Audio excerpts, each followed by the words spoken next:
Okay guys, so I'm with Mike and we're driving around Superstition Mountain. Which course are we on now? We're on Lost Gold. Lost Gold. Was there ever actually gold here? Yeah, the Superstition Mountain here, there was supposedly a bunch of miners that there's a whole big gold mine supposedly that was lost there.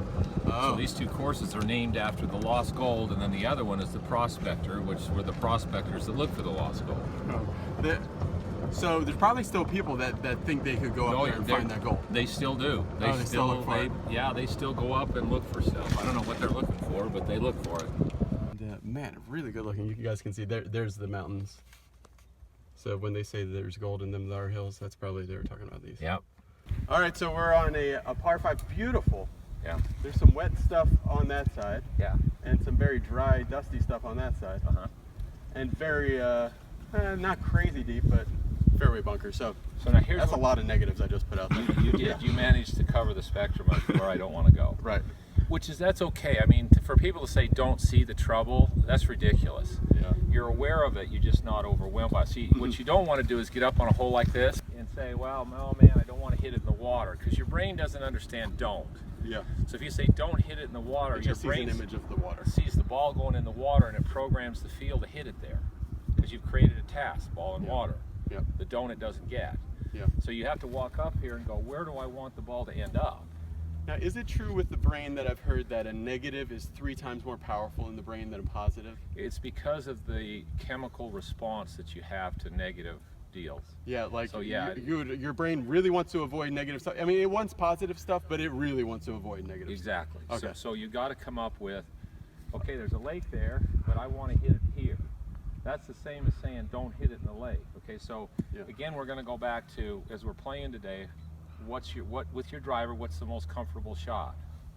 If you're going to hit driver here. Now my question would be, why are you hitting driver here? I hit my driver better than my 3-wood usually. Okay. Yeah. Here's what I would tell people on a par 5. You can't reach the green. Yep. If it's a tough driving hole and you can't reach the green, why are you hitting driver? Because it's a 3-shot hole anyway. Okay. And all driver does is it brings into play the potential for a big number. Okay. So you want to look at holes and say, if it's a par 5 and you can reach it in 2, and it's a fairly wide, okay, go ahead and hit your driver, because if you miss it a little, you're okay. But if it's a tight hole par 5 that you can't reach in 2, go to the longest club you feel like you have the most control of, hit the shot, get it in play. Okay. Because you just get it in play, you're going to get it on the green, you're going to make par, you're not going to make doubles and triples. Mm-hmm.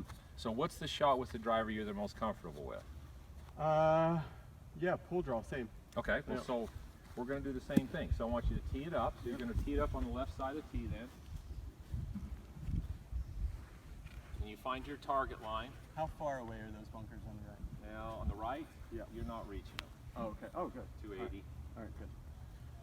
All right. So now you're gonna say, okay, I'm gonna hit this little pull draw, which again, it's not about a right and a wrong shot. What's the shot you feel like you can hit? Yeah, I can hit that. Okay, so then what you're doing with your practice swing now should be programming in the feel for that shot. Mm-hmm. Now once you've got it, and it's ingrained in there, now you walk up and aim it. Okay, now walk up, aim it.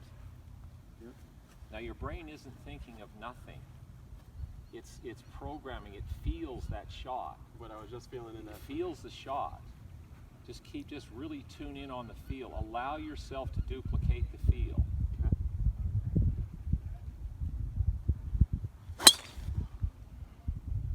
Oh boy, good. It's gonna probably catch the bunker.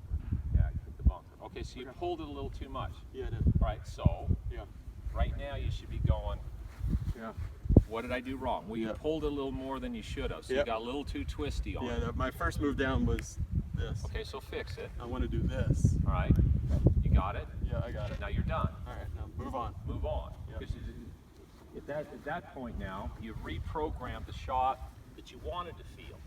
And if you watch the guys on tour, most of them, when they hit a shot, when they finish, and you're watching them right here, you couldn't tell if they hit it good or bad. Right. And then what happens, and then what happens is, what you'll also see is the guy walks up. Now if he hits a good shot, if they hit a good shot, you'll see them, they'll walk like this and they'll put the club away and they're gone. Yeah. The same guy hits the shot you just hit, which they do. So he hits that, he goes,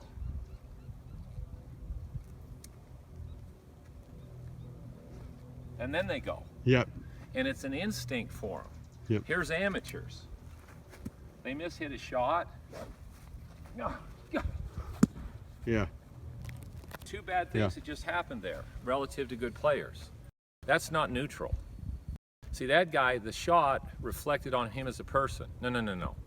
The second thing, he hit a bad shot. He didn't do anything to fix it. So the whole time you're going down to the next shot, you're thinking about that bad shot. Now when you get to the next shot, you stand up, what are you doing? Oh man, I don't want to hit that shot again. Yep. So now you're trying to fix what you did. You said, no. It's too late for that. So everybody always talks about pre-shot routine. You're talking about a post-shot routine. Is more important, in my opinion, than pre-shot. Okay. So I'm going to start it at the left edge of that bunker, the first bunker, and hit a little draw. There we go.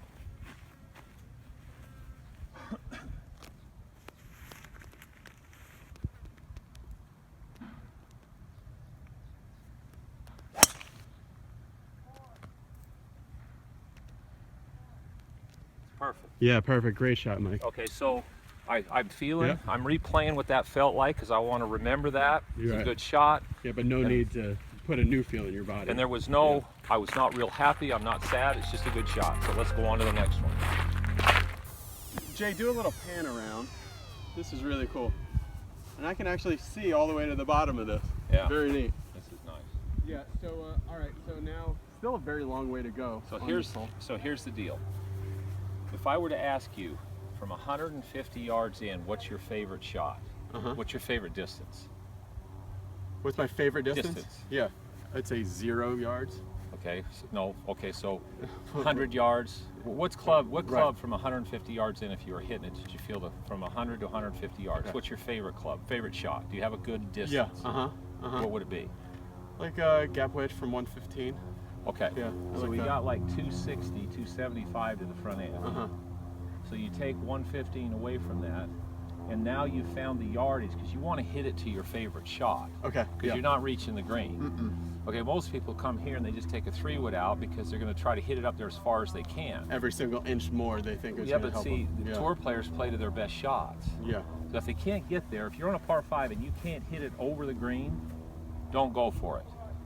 If you can't make the ball go further than the green, you don't go. Oh, I see. Yeah. If you can't do that, Yeah. then lay up to a yardage that takes everything out of play and gives you your best chance on your next shot. A lot of people aren't very good from 50 yards. We got to hit one. They're going.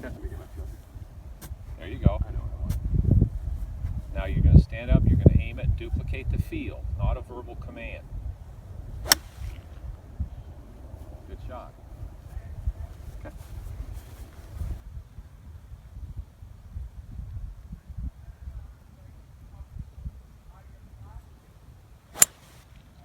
Oh, beautiful shot.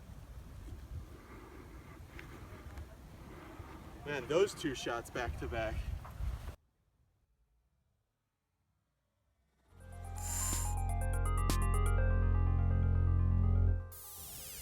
All right, so my ball is somewhere back there. We just picked it up for time's sake. And then, Mike, you have about, now are you thinking with these, I always ask, are you thinking of a number or are you just getting the feel of how far away that flag feels to you? It's a little of both, but it's more feel. I see the trajectory and the shot I want to hit. Yeah. And so now it's more, once I see the trajectory and where I want the ball to land, then it's making a practice swing that has relevance to what I want the ball to do. And then once I get a feel for that, then all I'm going to do is stand up here and I'm feeling the distance I want it to go and the landing spot. Might have made it. Please go in. Oh. So again, with this shot, it's about, based on the lie, I get a picture of a shot and a trajectory, and then I'll make a couple of practice swings to make sure that my club's working correctly so that the bottom of my swing's right, and then all I do is step up, and now all I'm feeling about here is I feel myself hitting the shot, and I'm thinking about the distance I want to carry the ball. It's more about the feel and the distance than it is the mechanics. If you're thinking about mechanics on these shots, Yeah. you're dead. Let me try one. So what shot do you want to hit? Do you want to hit it a little higher like I did? Do you want it in a little lower? What are you trying to hit? I want to hit it higher like you did. What club you got? This is a 54 though. Here, take my 58. Okay. Okay, so you see where the ball, you see the trajectory? I see it, but I don't feel it yet. Okay, well now you got to feel yourself actually, the speed and everything. So watch where the club hits the ground, you get a feel for it. Yeah, Okay, now just set up, now just duplicate that feel. Aim it, duplicate the feel. Must be an easy shot. Yeah, that would be work. Okay, now, we both hit it again, even with these shots, you got to be neutral. I hit mine. Neutral to the result, yeah. Yeah.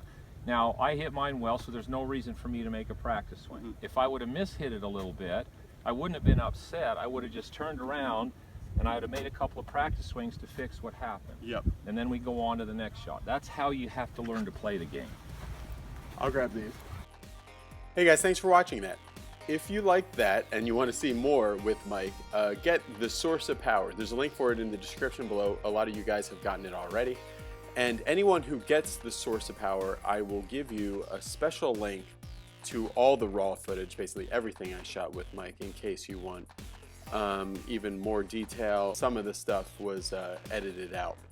So if you really want to see the insight to my day with Mike Malaska, get The Source of Power. And but if you want that, if you have The Source of Power already and you're interested in seeing the raw footage with Mike, just send me an email.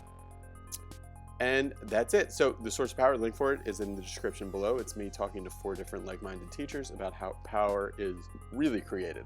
Check it out. Later. Bye.